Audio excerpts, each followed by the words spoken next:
চড়বো আতাটা হেন ও ভাই এখন যা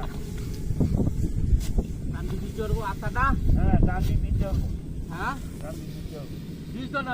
বীজ না আপনার একটা হিজা দুধি বীজে হ্যাঁ এই কইবরটা আমি দিমু কালি এহেনে না ডুবায়া ধান কাটছি বেটা ডুবায়া এহেনে তো যে আতাটা ভিতরে আপনার তাহলে চলবো বেটা এলাকা ঠিক কি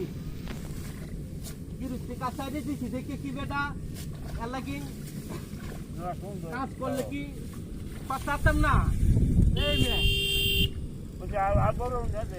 আর বড় হতাম না হ্যাঁ হাত দিয়া সাইডে দিছি দেখে কি দুধ দেন ট্রেডিং সাইডে দিছি ভুলে গেছি গে তিনটা আতা দিলে হইব হ্যাঁ দেখেন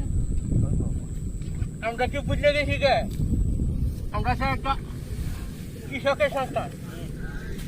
হ্যাঁ কৃষকের সন্তান আমরা খাটতাম না রে আমরা সব পাটি এই মুড়িটা দেখুন মুড়িটা বাঞ্চি দেন দেখুন লাডুমটা মতো নেব কারণ জানা কাজ হ্যাঁ জানা কাজ জানা থাকলে ইচ্ছা থাকলে কাজ কেউ বলে না আর কাজ কাজে কোনো কাজ শুধু চোখে দেখাটা ঠিক না আপনার ভালো থাকবেন ইনশাল্লাহ আসসালামু আলাইকুম ওকে ধন্যবাদ ভাই আপনাকে